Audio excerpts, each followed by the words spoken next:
When the tiny plane had bumped and lurched its way to an idling stop, the pilot flicked switches across the instrument panel. He killed the engine and pulled his headset off. The sudden silence pressed on Grace's ears, thick and cottony. She pulled her headset off and looked over at the door handle beside her.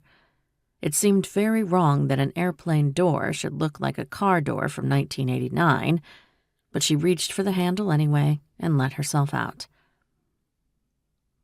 It was only 4 in the afternoon and already pitch dark. The surrounding mountains formed jagged silhouettes against the night sky. The air was bitingly cold, but she was prepared for it. Sure, she was from the lower 48, but she'd grown up in northern Wisconsin and had been living in Chicago for the last 4 years.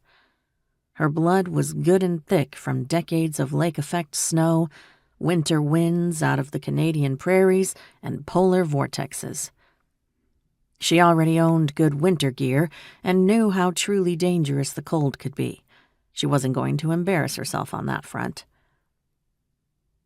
The pilot came around the body of the plane and opened the belly hatch where her bags had been stowed. He was a large man, tall and broad, with dark eyes, a perpetually furrowed brow, and a thick beard that hid his mouth.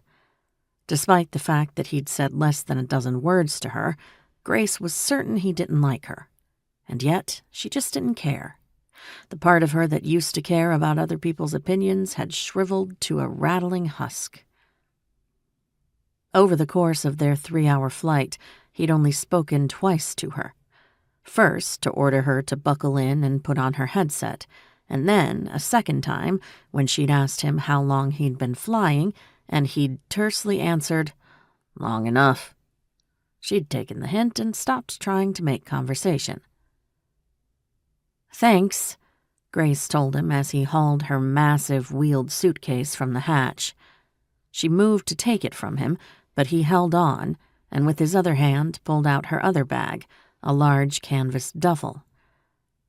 Turning away from her, he carried both bags towards the metal pole building. She followed awkwardly behind him.